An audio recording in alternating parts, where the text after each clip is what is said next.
일단 함께 말씀을 합독하도록 하겠습니다. 열왕기상 5장 1절에서 12절까지 말씀.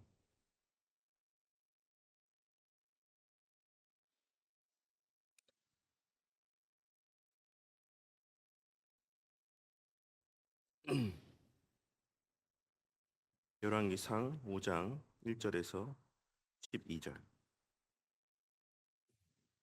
찾으신 줄 알고 우리 함께 한 목소리로 합독하도록 하겠습니다. 시작. 솔로몬이 기름 부음을 받고 그의 아버지를 이어 왕이 되었다함을 두로왕 히람이 듣고 그의 신하들을 솔로몬에게 보냈으니 이는 히람이 평생에 다윗을 사랑하였음이라. 이에 솔로몬이 히람에게 사람을 보내어 이르되 당신도 알거니와 내 아버지 다윗이 사방의 전쟁으로 말미암아 그의 하나님 여호와의 이름을 위하여 성전을 건축하지 못하고 여호와께서 그의 원수들을 그의 발바닥 밑에 두시기를 기다렸나이다. 이제 내 하나님 여호와께서 내게 사방에 태평을 주심에 원수도 없고 재앙도 없도다. 여호와께서 내 아버지 다윗에게 하신 말씀에 내가 너를 이어 내 자리에 오르게 할 내 아들 그가 내 이름을 위하여 성전을 건축하리라 하신 대로 내가 내 하나님 여호와의 이름을 위하여 성전을 건축하려 하오니 당신은 명령을 내려 나를 위하여 레바논에서 백향목을 베어내게 하소서. 내 종과 당신의 종이 함께할 것이요 또 내가 당신의 모든 말씀대로 당신의 족의 삭슬 당신에게 드리리이다. 당신도 알거니와 우리 중에는 시돈 사람처럼 벌목을 잘하는 자가 없나이다. 히람이 솔로몬의 말을 듣고 크게 기뻐하여 이르되 오늘 여호와를 찬양할지로다.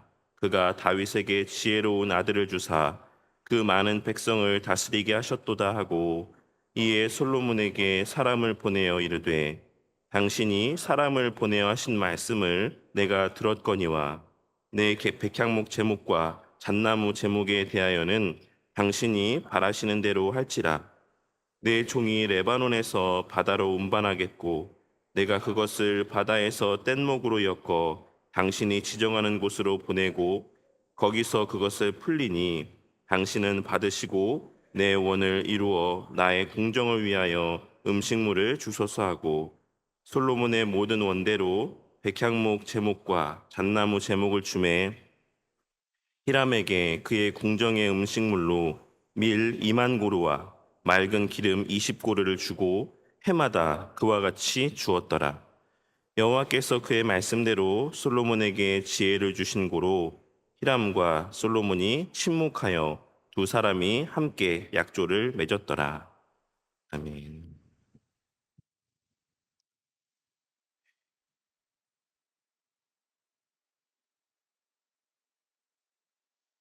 네, 이 새벽에 우리가 함께 나눌 하나님의 말씀은 열왕기상 5장 1절에서부터 12절까지에 기록되어 있는 말씀의 내용입니다. 오늘 말씀은 성전을 건축하기 위한 솔로몬의 준비 과정에 대한 내용들이 기록이 되어 있는 본문의 말씀입니다. 우리는 사무엘 하 7장이나 오늘 본문 말씀 가운데도 기록되어 있는 내용들을 통하여서 다윗은 그의 생전에 성전을 건축하고 싶었지만 하나님께서 그것을 허락하지 않으셨고 대신 그의 자손을 통해 하나님의 성전을 건축하게 하고자 하셨다라고 하는 사실을 확인할 수가 있습니다. 그리고 하나님께서 말씀하셨던 바와 같이 다윗의 아들인 솔로몬 때에 이르러 하나님께서는 다윗이 건축하고자 했던 성전을 대신 건축하게 하셨고 오늘 말씀은 그 과정에서의 첫 준비 과정을 기록하고 있는 내용이라고 할 수가 있습니다. 우리는 오늘 말씀을 솔로몬이라고 하는 한 왕이 자신의 아버지이자 선대 왕이었던 다윗을 대신해서 성전을 건축한 그러한 사건 정도로만 이 본문의 말씀의 의미를 이해해서는 안 될 것입니다. 왜냐하면 오늘 말씀에서의 솔로몬의 성전 건축의 이면 가운데는 앞서도 잠깐 언급했던 사무엘하 7장에 기록된 다윗에게 하신 언약의 말씀들이 그 중심에 자리하고 있기 때문이고 더 나아가 오늘날 이 시대를 살아가는 우리와도 밀접한 관계가 있는 중요한 교훈들을 담고 있는 말씀들이기 때문입니다.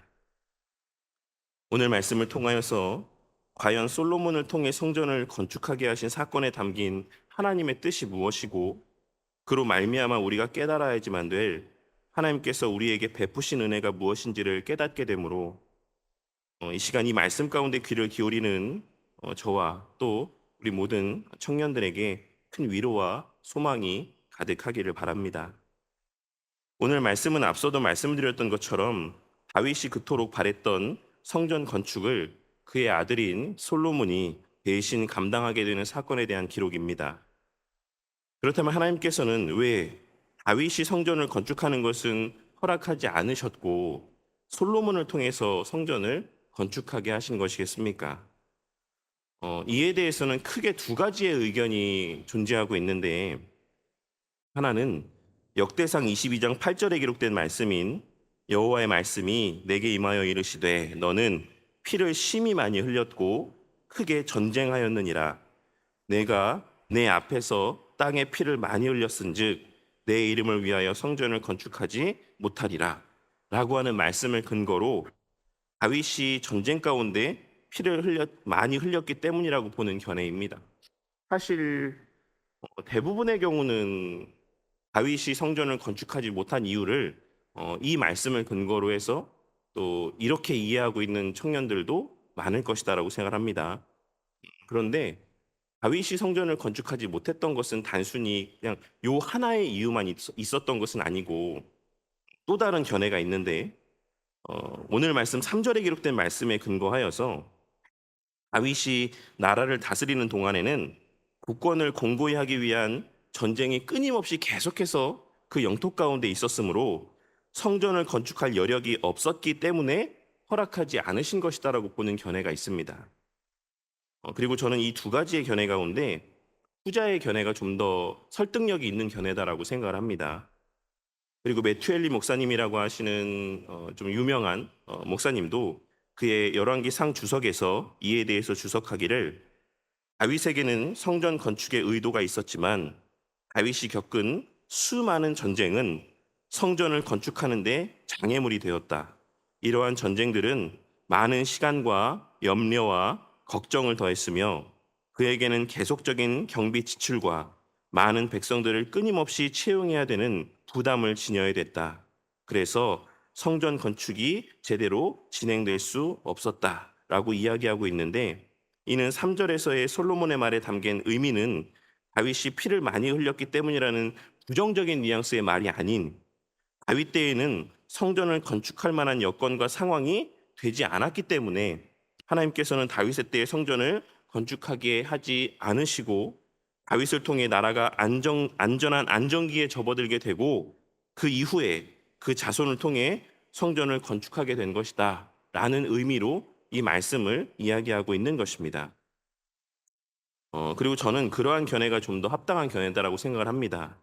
왜냐하면 만일 우리가 전자의 견해를 취한다라고 하면 다윗이 단순히 전쟁 가운데 피를 많이 흘렸기 때문에 성전을 건축하지 못할 좀 쉽게 말해서 좀 부정적인 어떤 뉘앙스의 어떤 그런 존재로 하나님 앞에 역임을 받아서 성전을 건축하지 못했다라고 한다면 다윗을 통해서 하나님께서 감당케 하신 이 모든 이스라엘의 정복 전쟁이라고 하는 것이 부정적으로 인식될 수 있는 여지가 있기 때문에 그렇습니다.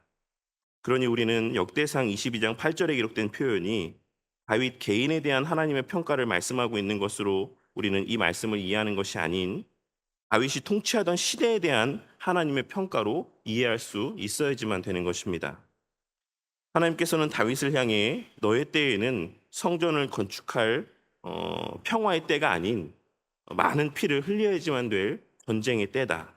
그러니 나의 성전은 그와 같은 너의 그 전쟁의 때가 아닌 너의 뒤를 이어 아들의 때, 평강과 평화의 때를 통치할 솔로몬의 때에 성전이 건축될 것이다 라고 말씀하신 것으로 우리는 역대상 22장의 말씀을 이해할 수 있어야지만 되는 것입니다. 그리고 3절에 기록된 말씀을 통해 알 수 있는 것처럼 솔로몬도 그와 같은 사실을 이미 잘 알고 있었습니다. 왜냐하면 앞서 언급한 역대상 22장에 기록된 말씀은 다윗이 그 아들인 솔로몬에게 직접 했던 말이기 때문입니다. 그렇게 솔로몬은 3절과 4절에 기록된 말씀에서와 같이 하나님께서 다윗을 통해 이스라엘의 국권을 굳게 세우시고 이스라엘의 태평의 때를 허락하신 것이 바로 자신으로 하여금 성전을 건축하게 하시기 위해 베푸신 은혜인 것을 깨닫고 왕위를 이어받은 후에 통치에 필요한 기본적인 틀을 갖추자마자 솔로몬이 행하였던 가장 첫 번째 사역은 바로 성전을 건축하기 위한 시도였던 것입니다. 그런데 그와 같은 마음을 품고 있던 솔로몬에게 마침 두로왕 히람이 솔로몬이 왕이 되었다라는 소식을 듣고 축하 사절단의 성격으로 자신의 신하들을 보내왔던 것입니다. 그리고 솔로몬은 그 기회를 놓치지 않고 5절 이하에 기록된 말씀에서와 같이 히람에게 성전을 건축할 백향목과 잣나무를 요청했습니다. 그리고 그러한 솔로몬의 요청을 듣게 된 히람 또한 7절에 기록된 말씀을 통해 알 수 있는 것처럼 매우 기뻐하며 솔로몬의 요청을 흔쾌히 수락하였습니다. 그렇다면 히람은 왜 솔로몬의 이러한 요청에 대해서 기쁨으로 반응하며 그 요청을 수락한 것이겠습니까?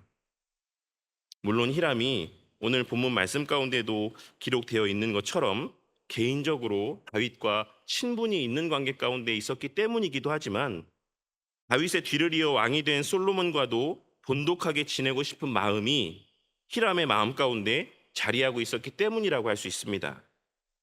왜냐하면 당시 이스라엘의 국력은 사장에 기록된 말씀을 통해 알 수 있는 것처럼 당시 고대 근동지방에서 가장 강력한 국력을 소유하고 있었기 때문입니다. 그러한 나라의 왕이 자신에게 화친을 제안하였고 특별히 이스라엘이라고 하는 나라에서 가장 중대한 일이라고 할 수 있는 성전을 건축하는 일 가운데 힘을 보태달라고 요청을 하니 히람은 너무나도 기뻤던 것입니다. 그리고 솔로몬 또한 그러한 히람의 반응에 화답하여서 나무를 제공해주는 대가로 11절에 기록된 말씀에서와 같이 해마다 밀 2만 고루와 맑은 기름 20고루를 주기로 약속을 했습니다.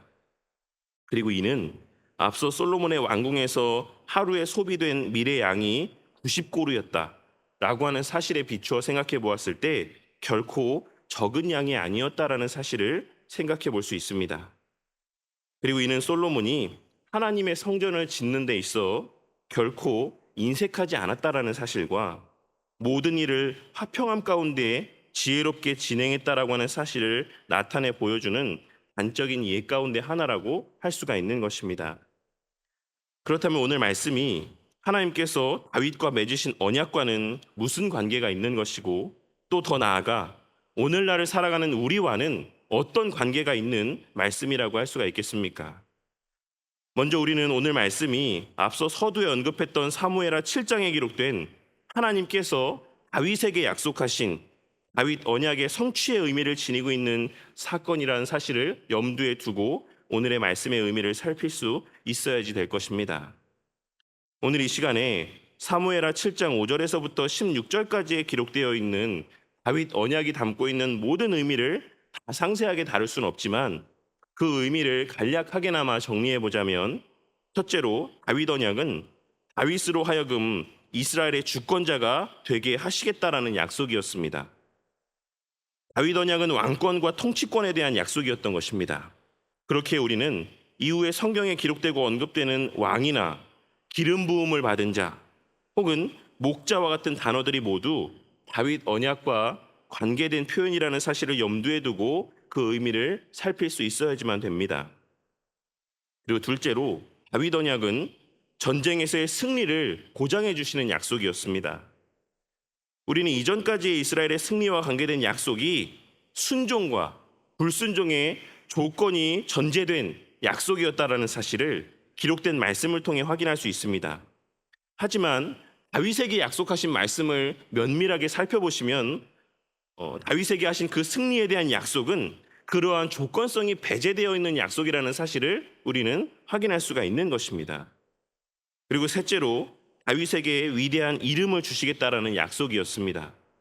우리는 성경에 기록된 인물들 가운데 이름과 관계된 약속의 말씀을 들으니까 딱 두 사람이었다라는 사실을 확인할 수 있는데 그 사람이 누구입니까?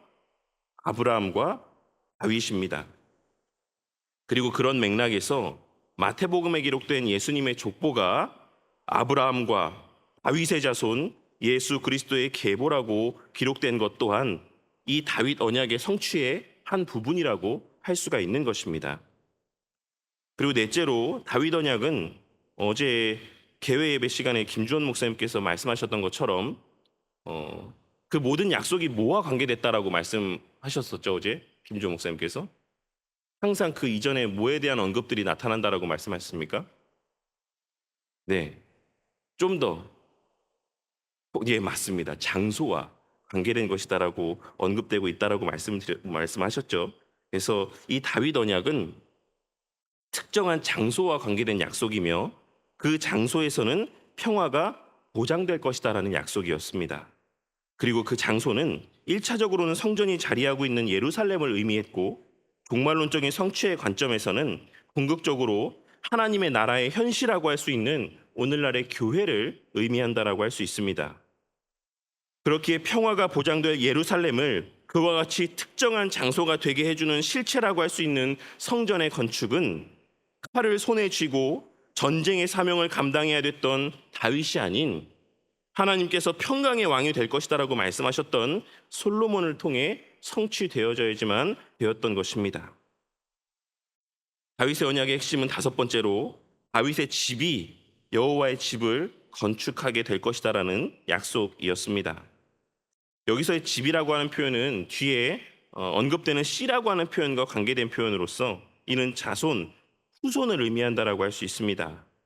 그리고 여기서의 다윗의 집이라는 표현이 1차적으로는 솔로몬을 의미하지만 궁극적으로는 다윗의 후손으로 이 땅에 오신 예수님을 의미하는 표현이라고 하는 사실을 아마 우리 청년분들도 목사님들을 통해 들으신 설교들을 통해 충분히 잘 알고 있으실 것이다라고 생각합니다. 그런데 우리는 일반적으로 아버지가 왕이면 자식이 왕위에 오르는 것에 대해서 특별하게 생각하지 않는 경우들이 있습니다. 그래서 오늘 말씀에서도 이 다윗의 언약 가운데서도 아버지가 왕인데 그 아들에게 계속해서 왕위가 이어질 것이다 라고 하시는 이 하나님의 약속이 뭐 그렇게 특별한 약속인가? 뭐 그렇게 대수로운 약속인가? 라고 생각하실 수도 있다라고 생각을 합니다.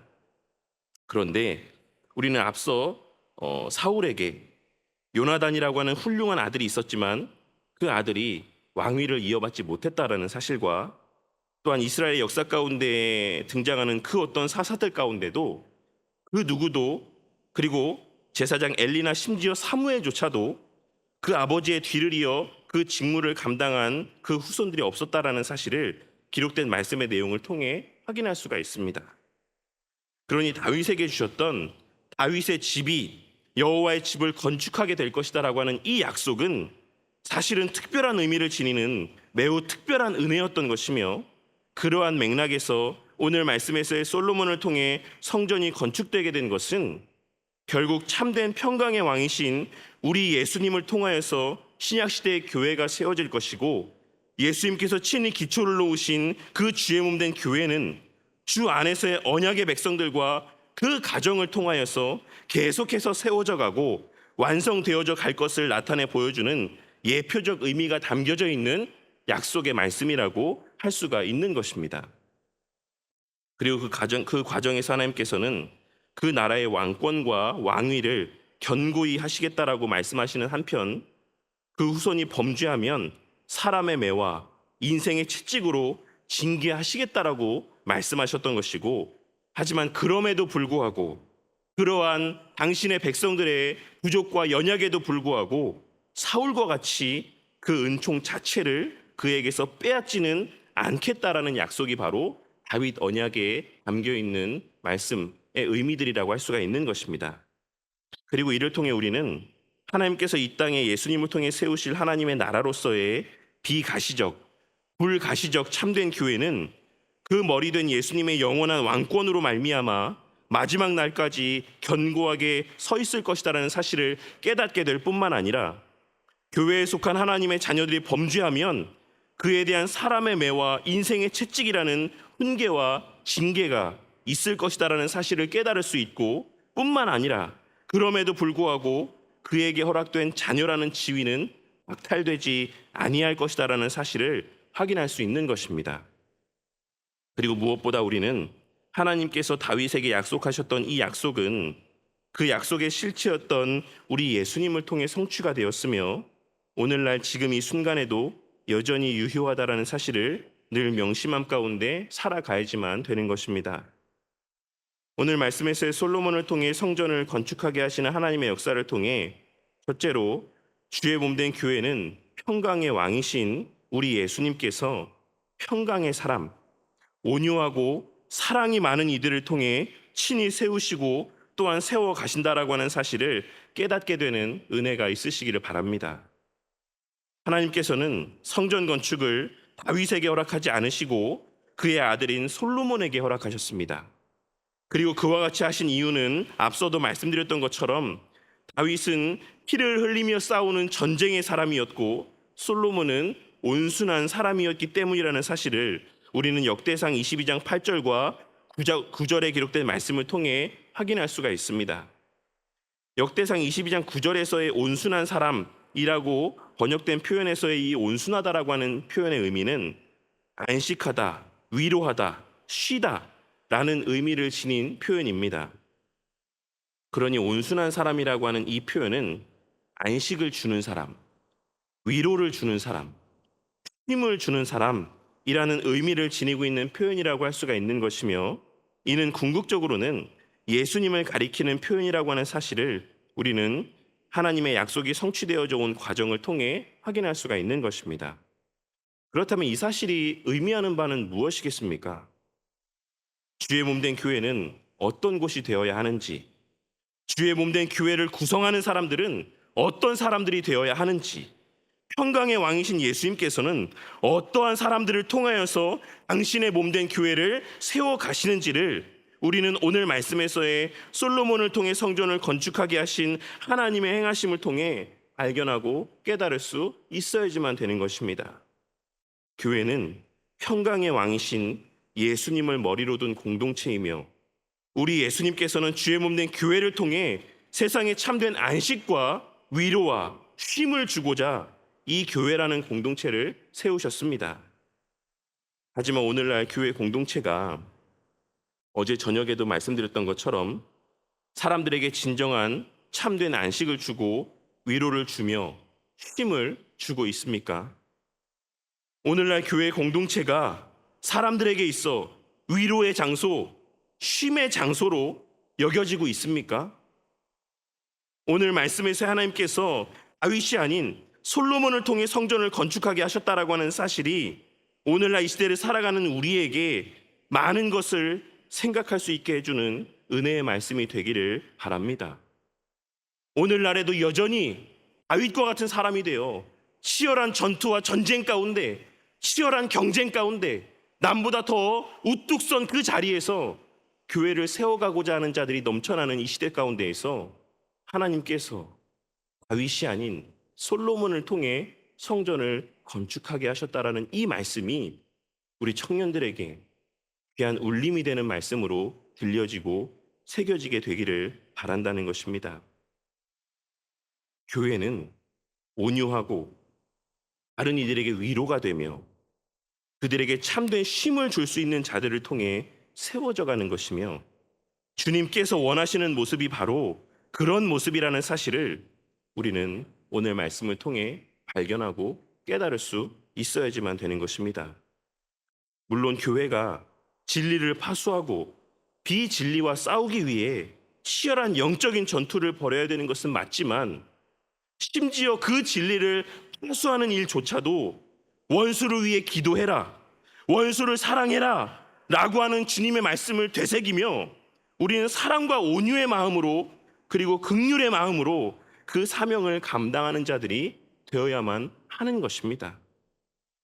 비난하고 조롱하며 모든 사람들과 불화하고 다투는 과정을 통해서만 참된 진리를 파수할 수 있는 것이 아니며 더 나아가 그러한 태도로는 절대 주의 복음을 전하며 하나님의 나라를 완성해 갈 수 없다라는 사실을 우리는 오늘 말씀에서의 솔로몬을 통해 성전을 건축해 하신 하나님의 경륜을 통해 발견하고 깨달을 수 있어야지만 되는 것이며 주의 몸된 교회는 바로 그러한 자들을 통해 세워져 가는 것이다라고 하는 사실을 우리는 오늘의 이 말씀을 통해 발견하고 깨달을 수 있어야지만 되는 것입니다.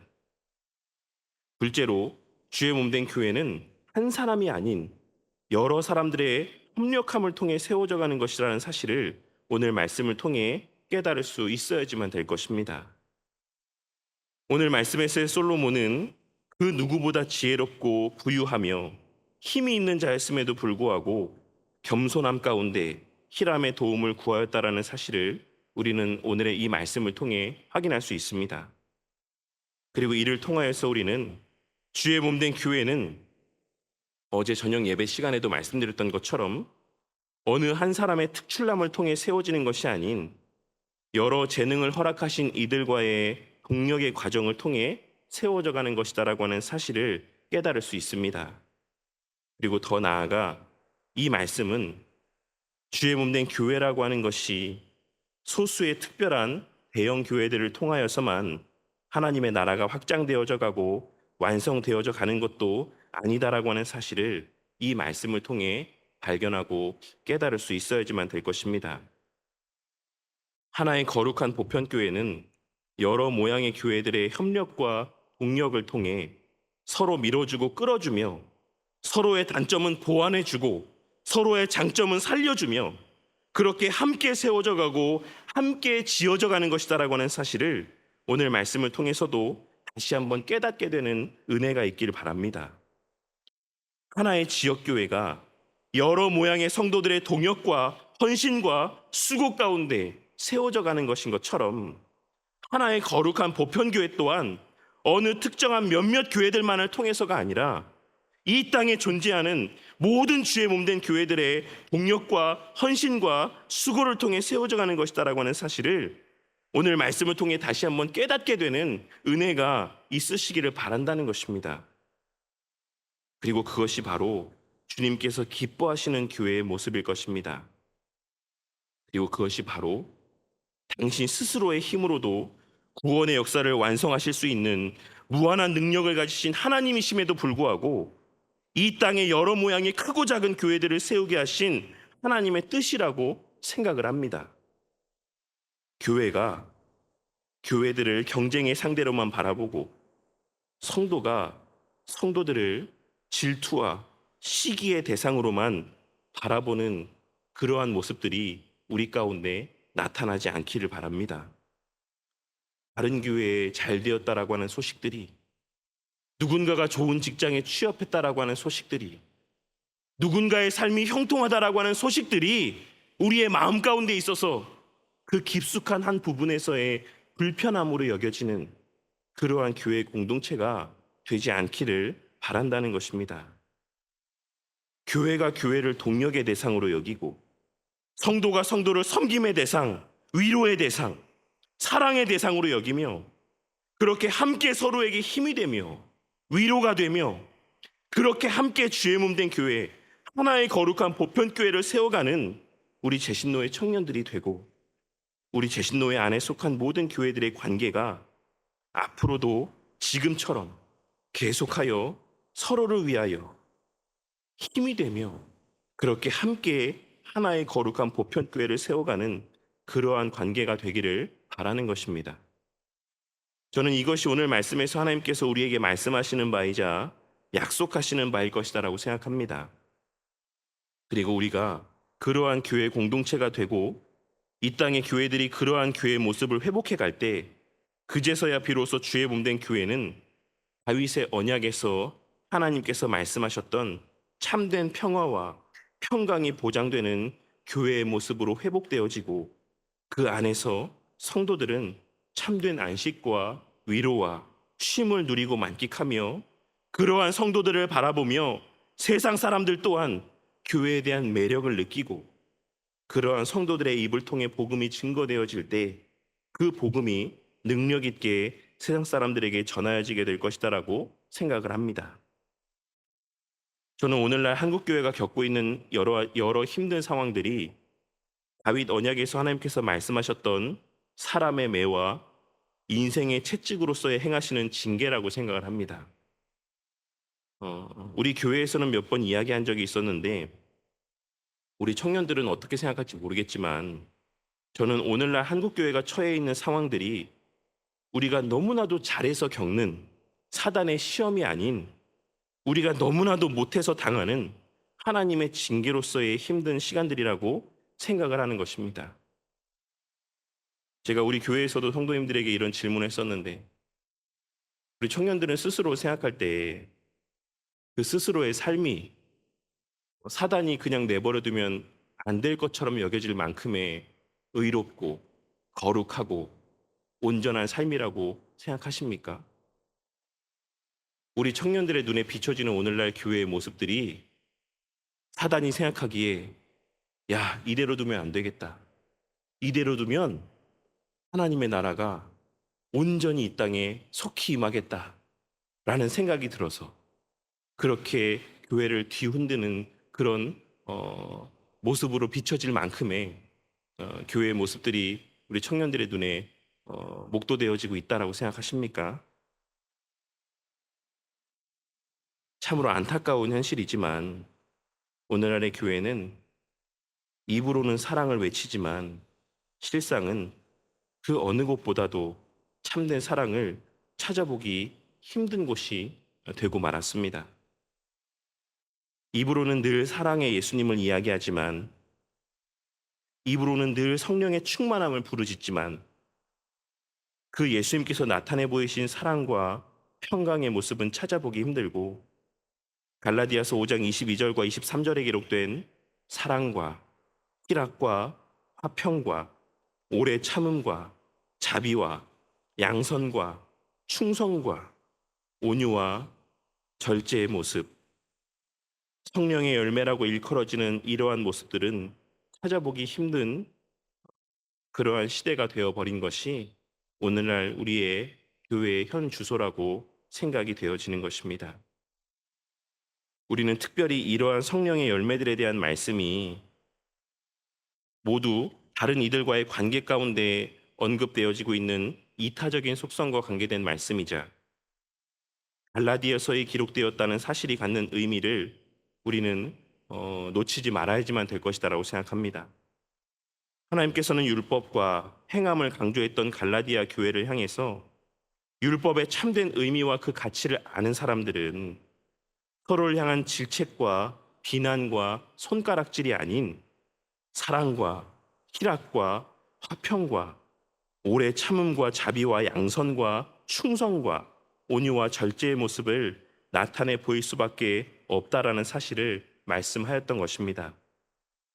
그것이 지금도 유효한 율법의 참된 기능이며 그와 같이 율법을 통해 겸손하여진 자들을 통해 주님의 몸된 교회를 세워가는 것이 하나님의 뜻하신 바라는 사실을 우리는 깨달을 수 있어야지만 될 것입니다. 그리고 무엇보다 그와 같이 참으로 겸손한 자들만이 다른 이들과 협력할 수 있다라는 사실을 깨닫게 되는 은혜가 있기를 바랍니다. 나만 잘났다 혹은 우리만 잘났다라고 생각하는 자들은 절대 다른 누구와 혹은 다른 공동체와 협력할 수 없습니다. 하지만 주의 몸된 교회는 절대로 홀로 세워져 갈 수 있는 것이 아님을 오늘 말씀에서의 솔로몬과 히람의 모습을 통해 깨닫고 마음에 새기는 저와 우리 모두가 되기를 바랍니다. 그리하여서 앞으로의 신앙의 걸음을 걸어가는 그 모든 과정들 속에서 하나님께서 보내어 주시는 귀한 지체들을 정말 귀하고 가치 있게 여기며 그들과의 마음을 합하여 서로가 함께 교회를 세워가기 위해 애쓰는 우리 모든 청년들이 되기를 바랍니다. 그리고 또 누군가가 나보다 좋은 직장에 들어가고 좀 더 나은 삶의 형편 가운데 있게 되는 모습들을 목독해 되었을 때 그 모습을 시기하고 질투하는 것이 아니라 하나님께서 그 사람을 통해 또한 나 대신하여 감당케 하실 그 베푸신 은혜들을 기대하며 진심으로 축하해 줄 수 있는 그러한 우리 제신노예 청년회 회원들의 관계가 되어 가기를 바랍니다. 그리하여 세상에서 교회 가운데 발걸음하게 하신 모든 이들이 교회는 뭐가 달라도 다르다. 교회는 정말로 내가 바깥에서 알고 들었던 것처럼 사랑이 넘치는 곳이다. 라고 하는 깨달음들이 누려지고 만끽되어지는 은혜가 있기를 바랍니다. 앞으로의 우리의 청년들의 그 모든 걸음들 가운데 하나님께서 주시는 그와 같은 은혜로 말미암아 주께서 다윗을 통해 약속하셨던 그 언약이 계속해서 성취되어져 가는 은혜가 있기를 주님의 이름으로 간절히 축원합니다.